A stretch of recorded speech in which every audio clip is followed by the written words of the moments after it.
for the past 4 months, which is preparing a business plan for starting a groundnut value chain based incubator. The organization will be a not-for-profit organization, and it will be targeting the Tshwane rural communities. And the categorization, it will be to provide innovation to agribusiness entrepreneurs. The business incubators accelerate the successful development of entrepreneurial companies through an array of business support, resources, and services. The incubator business assistance comes in forms of management guidance, technical assistance, consulting that is tailored to young growing companies.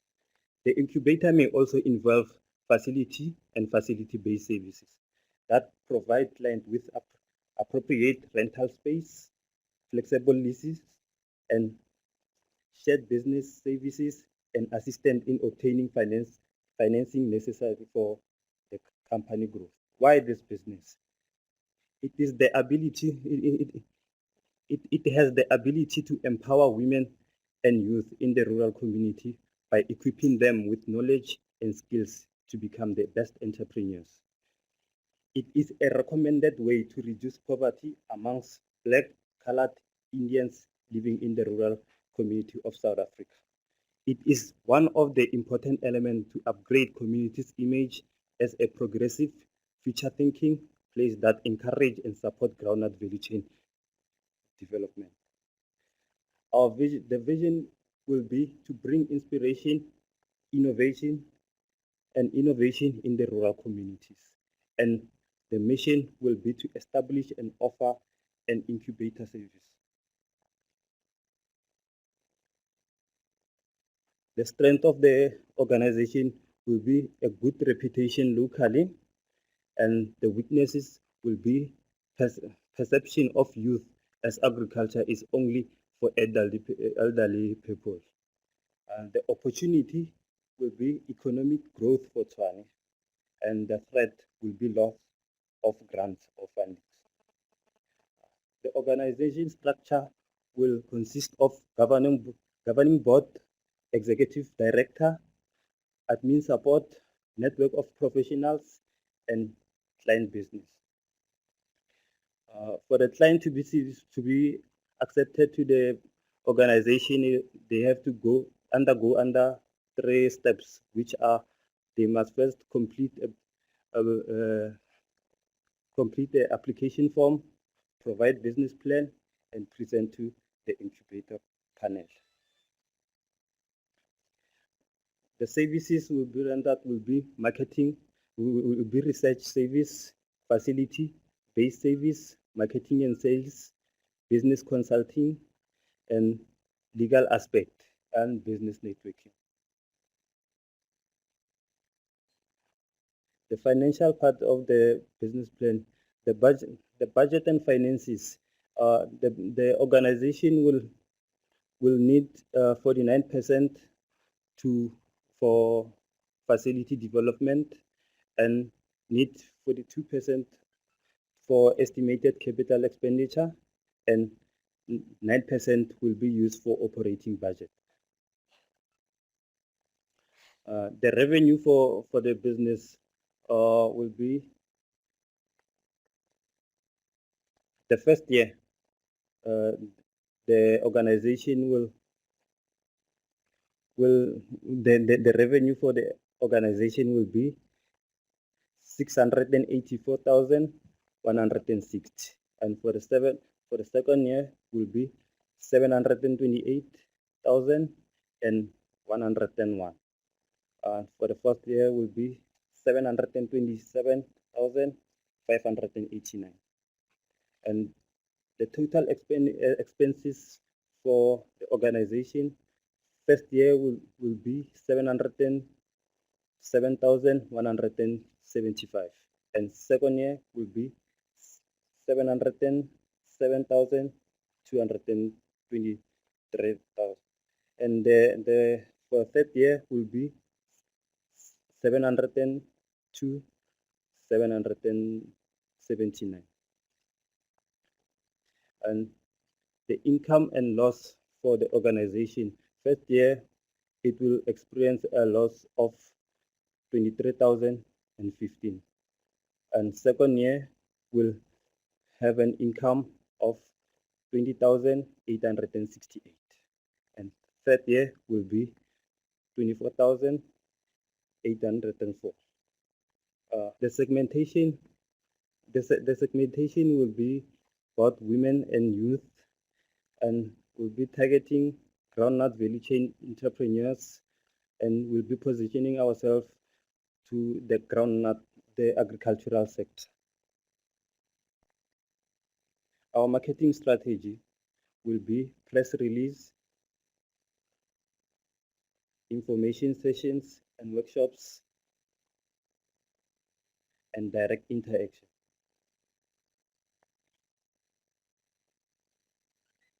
And the organization will undergo 4 phases before it for it to be successful, which is a planning phase, an implementation phase, and launching phase, and grow and sustain phase. Thank you.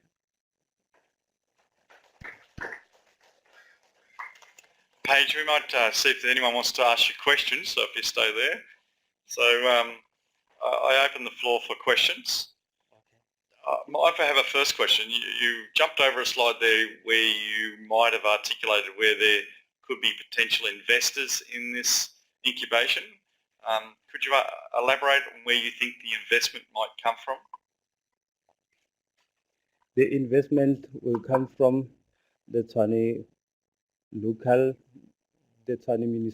local government, and the NFE, which is National Foundation Funds. Maybe I could just add what we have, they come from a specific municipality. I think let me start there. It is called Tshwane, it's one of the metros of South Africa. Within that, they've got a financing institution that is purely based, focusing on people of Tshwane, entrepreneurs of Tshwane. And then on top of that, we've got what is called the National Empowerment Fund. That is specifically geared towards rural communities, projects in rural communities. And the Rural Development Foundation, which is actually the host of these students, is run by a guy that started a chamber, the first black chamber of commerce and industry, Dr. Semi-Arid in South Africa, pre-1994. So he's the person who's running this with the School of Business of the University of Tshwane, they call it Tshwane University of Technology. So within that, that's where everything else will have to be harnessed and try to make sure that you perfect. That's where the whole idea, and that's where it has to be perfected and then channeled to these various funding instruments. I think he highlighted that as a planning phase, and there's another phase. I think the question of how do you move from one phase to reach that particular fourth phase? That is what is going to be the key to me. Thank you. Paige, you might ask your two colleagues that helped you with this business plan to come and join you. Is that Kariko and Karabo. Karako and Lily? Can I just add, mostly the South Africa has something called the NYDA, which is the National Youth Development Fund. It funds businesses, it funds the youth basically from ages of 16 to 35, from funding from 10,000 to 150,000 rand. And now it's actually mainly focusing on agribusinesses. Because as we all know that agribusiness is probably going to be like the booming business to get into in about the year 2030. Revenues are going to be up to 2 billion rands, about 2 billion rands in Africa, which is a very good deal for people like us trying to get into the business. Okay, just to clarify too, the numbers you put up there that was rand, not rupees. No, that was rands. Rands. Yeah. Rand. Okay, you've got to remember that. It wasn't rupees. Okay. Any other questions?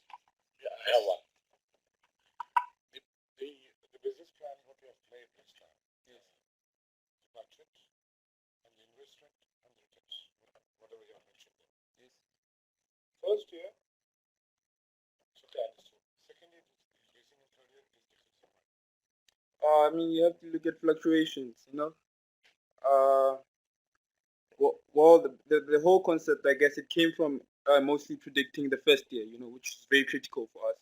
And then as we go to the second year, which you all know that you're all interns, so we're just learning, you know. So we might have had calculations a bit wrong here and there, which will probably get fixed as we get back, you know. So just be lenient on that, you know. And sometimes you have to remember that this is a not-for-profit organization. It will be depending mostly on government fundings and other fundings and other charity fundings. So the business that the money that we accumulate, we didn't include the fundings for the government. That is why it fluctuates. Lily, being a woman, what did you think of the business plan and what do you think would be the focus on women in the whole plan, work plan? With regards to women, we've got women empowerment in South Africa, whereby the country is trying to empower women in businesses as well. There are also fundings and grants which are available for women. The EC Fund, the Women's Fund. So we are also at a pace whereby we could get the funds. And that's specifically only for women.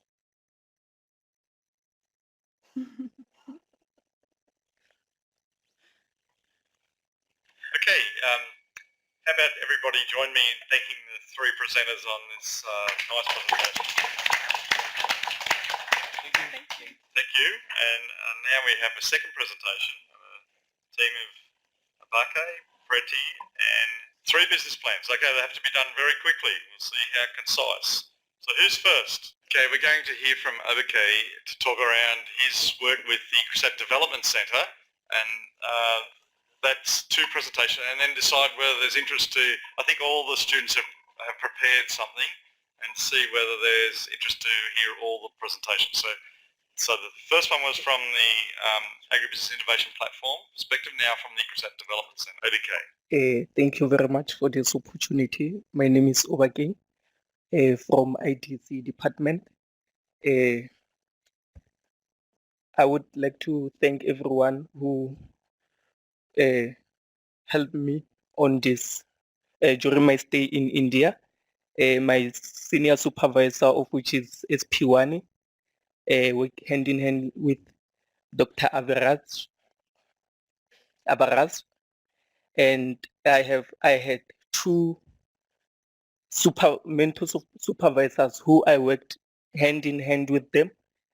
They helped me a lot to get where I am now, to learn everything that I had, of which is Dr. Average Data and Dr. Mukund Pati. The purpose of my research was macro entrepreneurship development for women through recycling of wastewater in villages. I would like to first ask a question, which I will move on after. Why do we need to reuse wastewater? We need to reuse wastewater due to the increasing in water scarcity in the whole world. This is the real huge problem that we should take into consideration, and collectively so, together with the help of our governments and private sectors, to fight against it through recycling and reuse. In agriculture, it takes many liters of water to grow a crop and feed the nation. By proper recycling of wastewater, we can reuse it in terms of agricultural irrigation, golf course lawn irrigation, municipal playgrounds, and other related irrigations.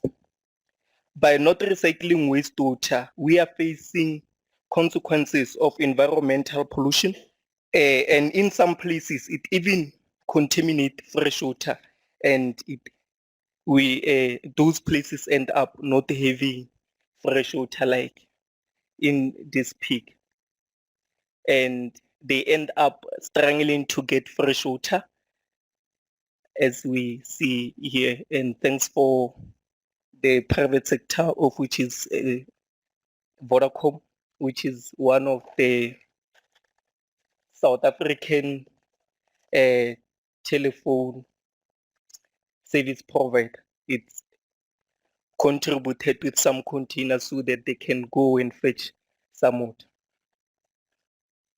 I have learned to recycle wastewater for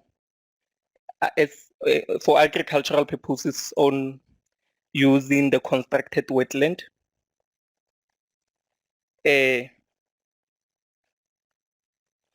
Constructed wetland consists of media such as layers of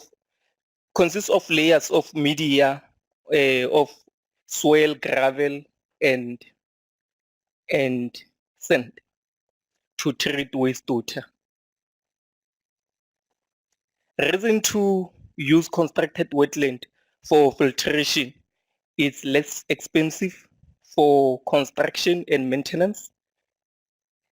It's on we can recycle on site. Non-technical panel can operate and maintain. Energy conservation by using gravity flow and or solar pumps. Protection of the environment by eliminating pollution, runoff water.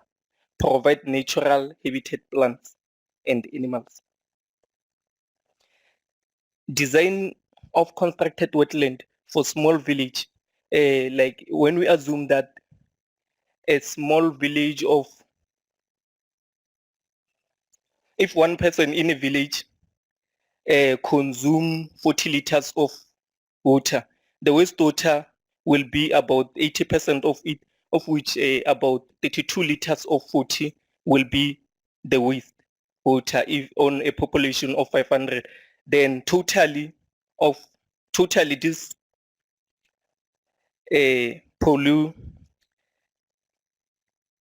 these people of this area will generate about 16,000 liters of wastewater per day.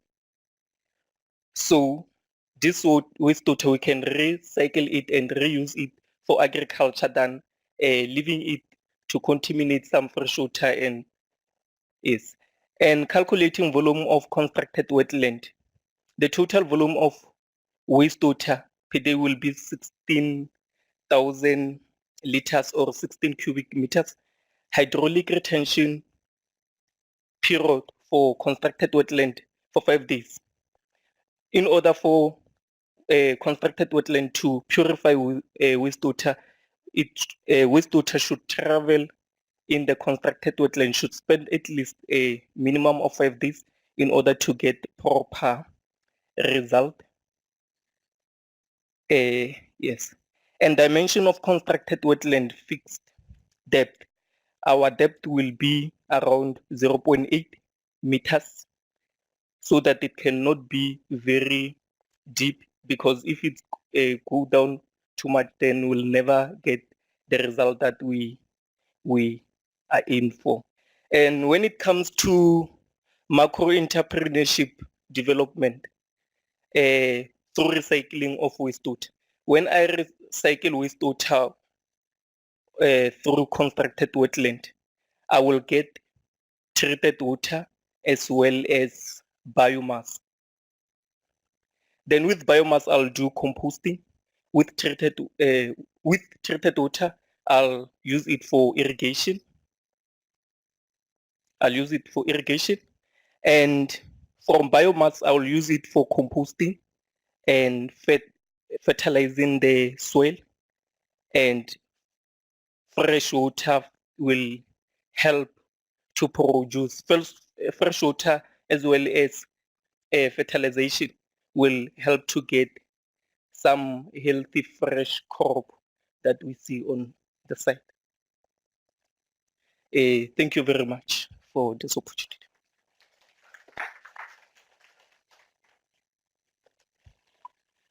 Thanks, Abake. Do we have any questions for Abake? Very interesting topic, recycling wastewater. And very relevant to India as well as South Africa. And in addition, I would like to inform you everyone that when I get home, I will work hand in hand with more people from underprivileged families, people from rural areas who did not get the opportunity that I get to come to India to one of the great institutions and learn. So I will work hand in hand with them, pass the knowledge that I get to them, and so that they can at least get the opportunity to study and do something with their lives. Thank you. Thanks, Abake. I think we have Preti is next. Good day, everyone. My name is Priti Apane from South Africa. I was working in the IDC department doing marketing potential for confectionery groundnut and forming a value chain under the supervision of Dr. Kivi Raju, the Deputy Director of IDC, and my senior supervisor, Dr. SP Wani, the Director of IDC. In groundnut, the groundnut is a popular source of food throughout the world, which are grown throughout the tropicals and warm temperature regions. So in many countries, they consume groundnut as peanut butter, and also as they can crush it and use it as oil, or they can consume it as confectionery snack, which can be roasted, salted, or in sweet. So we have different varieties in groundnut in respect to their growth habit. So groundnut contains most important nutrition, which are protein, carbohydrates, and vitamin and minerals, and also fats. So we also have health benefits of in groundnut. So it reduces the risk of colon cancer. They also contain antioxidants. They also lessen the risk of stomach cancer. So it contains vitamin B3, which boosts memory and helps lower the cholesterol. And it helps to prevent blood-related problems, such as people who are struggling from nose bleeding, they can gain from groundnut. It also help to combat depression, and they generally rich in vitamin and minerals, so they can contain about at least 13 different vitamins and 26 essential minerals, which include zinc, iron, and phosphorus, and etc. So it lower the the risk of weight gain. So eating groundnut twice or more in a week can also help. And we also have challenges in groundnut. We can face challenges in production, also the input constraints and supply processes and storage constraints, the sales and distribution constraints, the market or demand constraints, constraint limiting performance of groundnut seed supply. And also we can face farmers can also face problems when marketing their groundnut due to their low prices, the distance to market and transport to their market, and lack of the organized market. So we also have prices that determine the mechanism. The shelling percentage, the price increases proportionally with increase of shelling percentage.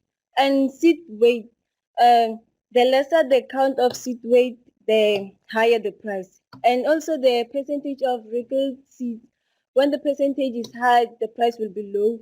And the percentage of damaged seeds, when the percentage is high, obviously the price will be low. And also the pot damage, which will result in the low prices, and foreign metals also, the price will be low. We have a value chain and marketing channels. In our value chain and marketing channels, we have our small scale producers, which they keep their portion of their crop, uh, for seed, food, or to pay labor, and also they can sell them to the small scale traders or processors, and also the large scale traders. So the small scale traders they are independent. They they are they fund themselves. They use their own funds, and their processors. They obviously produce with groundnut products, and the large scale traders they link to local and export markets. So we also have role players in a value chain, seed companies, traders, smallholder farmers, food processors, supermarket exporters or importers, consumers, and value chain, whereby our seed companies supply seeds to our smallholder farmers and our traders, where they act as suppliers to our food processors or our exporters. And they also provide a market to our smallholder farmers. We also have our smallholder farmers, which they use the supplied seed to produce groundnuts.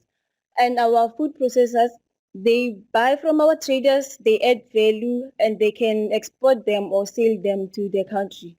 And they also produce groundnut products. And we have supermarkets whereby they provide with the needs to our customers, and they're obviously in a business for profit.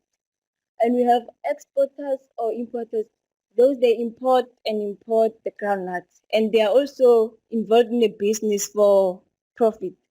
We have our consumers, those are our end users of the product, and the value chain service providers, where they help to improve the production and productivity of through their researches and extension. So thank you for your time.